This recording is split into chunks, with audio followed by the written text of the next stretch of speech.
Spiritual Consultations by Rosalie Maas Stamp. Consultation with the Great Physician. How much respect and gratitude do we feel for the Great Physician? We can enter the presence of this Divine Physician at any time without delay. We do so through the door which is closed to error and open to truth. The door which shuts out sinful sense but lets in truth, life, and love. As we go through this door, we drop the feelings of guilt and fear which mortal mind imposes upon us in the realm of belief. We become receptive to revelation, prepared not to fret and complain, but listen, learn, and accept. What we learn to accept is what we really are already in the sight of truth. What are the credentials of this physician par excellence? He, to put it in personal terms, is the all-knowing, all-seeing, all-acting, all-wise, all-loving, and eternal. If we sometimes wish that Jesus was here to help and heal, we have to ask ourselves, what did he call upon for his healing work?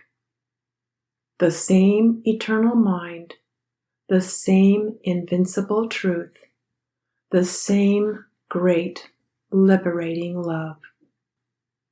When we come face to face with this Supreme Physician and have felt refreshed by the clear spiritual air and mountaintop atmosphere, he examines us from this exalted plane and declares, "How I love to look at you and see true being expressed. You were drawn by perfect mind, and so you naturally reflect those higher conceptions of loveliness which transcend all material sense. I see in you perfection made manifest, uniquely and inerasably. In every direction, I can only say, Thou art whole. When I look at you more closely, I see how mind delights in expressing itself as you, and that because you offer no resistance to this ever-active, ever-restful mind, you are fully alert and intelligent. When I look in detail at the substance of your being, I see that it is pure and uncorrupted, spiritual through and through. There is not a trace of discord or decay, and nothing is developing but that which is good. I see the immortal nature of your identity, without a single bodily pleasure or pain, calm and safe and full of joy. I see that the soul senses you reflect are in excellent order, enabling you to appreciate the detailed beauty of man and the real universe. I see your entire being as harmonious, governed perfectly by principle, and I love what I see. I love your continually inspired outlook, and I rejoice that you move and function freely with the grace and spontaneity of life. I note that your spiritual form is erect and commanding, and I can say with certainty that disease has never invaded your consciousness, nor held it in subjection, for nothing reigns in you but the divine consciousness. I see that at the heart of your being is the fulfillment of love, and so you are at peace, but also continually enriched by the unselfed love that expresses love most beautifully. I have never known you as a mortal, never known you in error, never known you unloved or unloving. As far as I am concerned, you have always been a birthless, deathless being, always been perfect, unfallen man, always been loving and beloved, embraced in divine plan and purpose before the foundation of the world. If you ask what lies ahead, I can say with complete assurance that your life prospects are grand. Nothing awaits you but an unfolding individual and unique to you, of life and truth and love. This is divinely impelled and will never cease, never be interfered with in any direction. Consultation with Christian Science. This preeminent physician now passes us on to his colleague, Christian Science, whose message, again put in personal terms, is as follows. You have heard this inspired and comprehensive review of your eternal being. As you return from that exalted viewpoint to the challenge of daily thoughts, keep your heart and mind responsive to all that truth has voiced. Bear in mind that the declarations and the consequent predictions which flow from this source are divinely authorized and sustained by incontrovertible laws. In the world which you may still believe you live in, you will have tribulation, as Jesus said, a momentous sorting out of concepts, and you will need to drop very decisively outworn arguments which cannot dwell alongside the pure truths you have been shown. But Jesus of Nazareth has demonstrated for you the way to do as he did and overcome the world. Cease believing in its edicts and strictures through meeting and mastering them specifically, persistently, and fearlessly with truth's ideas. Whatever the arguments that may crowd in, let not your heart be troubled, neither let it be afraid. The Christ will not do your work for you, but has promised to be with you always. It will keep you inspired with fresh ideas while you do your own work, as Jesus did before you. It will continually show you the line of light to pursue towards a destination already present in truth. The first thing I have to say to you is this: be not afraid.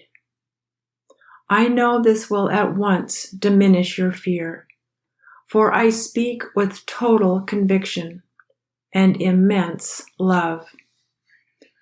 All the forces and resources of life, truth, and love are on your side, In reality, there are not two sides, but only one. You accept this in arithmetic. Accept it in the science of being. I will always show you that a spiritual birth is going on, because it comes down from God, out of heaven, prepared as a bride, adorned for her husband. It is divinely designed and exactly right for you. I will also convince you on every plane that the disturbance you feel is not physical, not caused by the body, and not in the body. It is induced by a false sense, mentally entertained, not destroyed. So it can and will be destroyed by the very ideas of mind, which are needed for valuable spiritual progress. You will cease to honor the transient testimony of a mirage of mortal mind, however real it appears, just as you have learned to disregard the false evidence that the sun rises and sets. You will no longer bow down to any so-called science, which would bind you to a long history and condemn you to further decline. And you will stop allowing yourself to be relegated to a sunless corner. Instead, you will look and walk expectantly towards the sunny realm of truth and love. I shall lift another burden from your thought by showing that in every case, the lie is not personal in origin. It is a general lie that is part of the vain attempt to hide from men the omnipresence of spiritual good. Eve had the right impersonal outlook when she said, "The serpent beguiled me, and I did eat." You need to admit that in the realm of belief, you ate. But it is vital to go on to recognize the root of the trouble. The serpentine supposition that man can, in reality, be drawn away from the principle which uninterruptedly expresses itself as his true being and real inclinations. I will also show you the truth which applies specifically to you. In doing this, I shall unmask the errors which have temporarily prevented you from enjoying your birthright. You may be dismayed by what I bring to your attention, but it is essential that you take up serpents. They may have lain undisturbed for generations. The wisdom of God, as revealed in Christian Science, brings the serpent out of its hole, handles it, and takes away its sting. For example, if it is necessary, I will compel you to confront and give up the resentment, eating away at your joy, the pain in your mind you have not felt able to renounce. It will dissolve in the bliss of unconditional, outreaching love and forgiveness. Or I will uncover the willful interference you have indulged in or suffered from without seeing the danger. I will bring you to acknowledge that God, not man, governs all and carries on his harmony. Or I will open your eyes to the harshness you have not replaced with understanding, humor, and affection. Or I will force you to exchange persistent worry about supply for an enlarged sense of the plenitude of spiritual resources and their present expression. If you are harboring fear of a disease which you believe killed someone or gave someone else years of suffering, I will not allow that fear to go on lurking in your thought. I will insist that you fully accept, either in a flash or little by little, that no one has ever died in the unbroken infinitude of life, or been banished from the sunshine of love. I will uproot the rotten seed so that it cannot come up in your thought or experience. I will never leave you until I have led you through that valley of the shadow of death to the point where it buds and blossoms as the rose. In each case, you will find that the particular state of thought out of harmony with the nature of God was foreign to your real self. You are glad to separate yourself from its grasp and realize more keenly where your consciousness was actually at home, even while you seemed immersed in the dream of discord. Unless you take up serpents, you cannot remove their stings, the inflamed and wounded feelings they can generate, but only until you handle them with truth and discover that they are powerless to harm. When you let the graciousness of truth and love flow in, the misconceptions are flooded out. The example of Jesus is an inspiration. With the affluence of truth, he vanquished error. Taking up serpents has a marked effect on health and well-being. For when the supposed suffering is gone from mortal mind, there can be no pain. When the sense of being a helpless victim, for instance, is relinquished for acceptance of conscious dominion, there can be no more of the pained feelings, mental and apparently physical, which attended the mistaken view. The truth reaches to every part of the human system. Allow it to do so.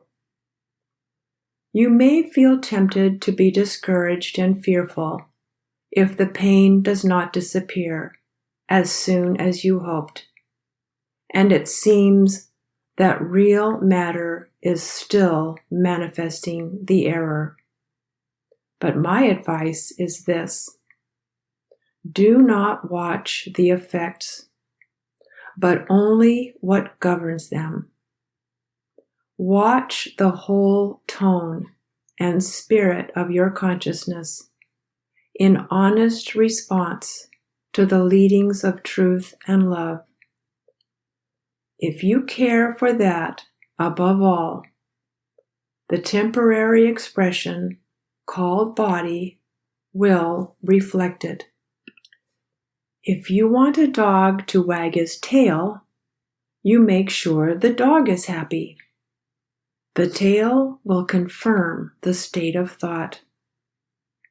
Be calmly confident that God's work is done, is perfect and complete, and that healing is bound to unfold, because the truth is already established.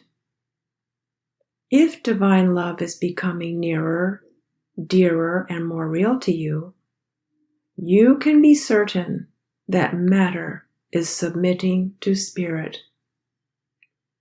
Love will never cease to take further and deeper its revelations and blessings in every direction of thought and experience, and the human picture has no power to resist this. As you faithfully take truth's ideas to feed and satisfy your thought, you will find yourself stirred to a change of standpoint in every aspect of your life, a change in what you regard as real and dynamic. Both science and consciousness will now be at work in the economy of being, according to the law of mind, which will ultimately assert its absolute supremacy. Spirit will form you anew.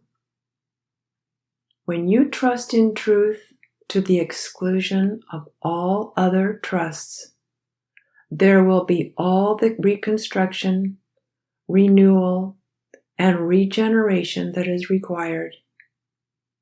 Truth will fulfill in you its perfect work. Whatever should be dissolved in thought and its manifestation will be dissolved. One day, sooner or later, you will acknowledge that the only truly radical and efficacious surgery is that which employs a method infinitely above that of human invention, faultless and sure. You will feel encompassed with care, and the more you appreciate this replenishing ministry, the more you will experience it. A spirit more Christ-like will pervade your life, and you will express a lovelier love, a truer courage and patience, a better sense of perspective, a deeper praise for principle. You will feel increasingly at home as you arrive in your consciousness nearer and nearer to where the consciousness of truth has always held you. Your own best proof of healing will be a sweet and certain sense that God is love.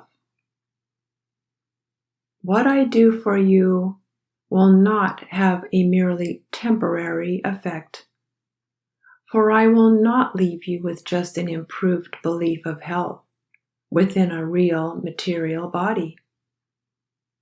I will be bringing you all the time to an understanding of what true health is, the absolute consciousness of harmony and of nothing else. I shall always be leading you into the truth of science and interpreting everything within its infinite embrace. You will no longer believe that you are an isolated unit, battling on your own against hostile forces, but will feel established in all that God is, and you will know yourself held safely within the divine energies and laws in one great purposeful whole, to the glory of the one principle. Christian Science then ends the consultation with these words: I love to give you these certainties and feel your instinctive response as a man of science. Never forget, dear friend, that I am your best friend and constant companion. All that I say to you is based on the Gospels, seen in their science. The great teacher, who proved everything he taught, said to the whole human family, and without conditions, "Ye shall know the truth, and the truth shall make you free."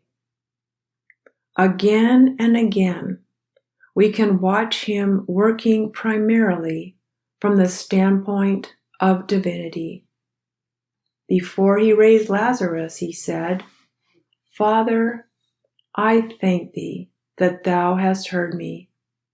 And then, secondarily and necessarily, completing his work by liberating the individual from ever-relevant argument of mortal mind.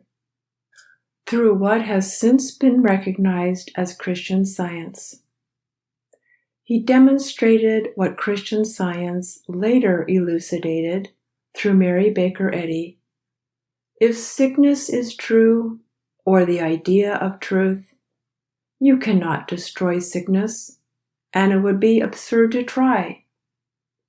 Then classify sickness and error as our Master did, when he spoke of the sick whom Satan hath bound, and find a sovereign antidote for error in the life-giving power of truth, acting on human belief, a power which opens the prison doors to such as are bound, and sets the captive free, physically and morally. These two consultations reveal how privileged each of us is to be under the care of both the inspired divine physician and his practical colleague, Christian Science, for they are perfectly complementary as the human and divine coincidence. The first lifts us to the plane of divinity, and the second shows us divinity embracing humanity in life and its demonstration, reducing to human perception and understanding the life which is God.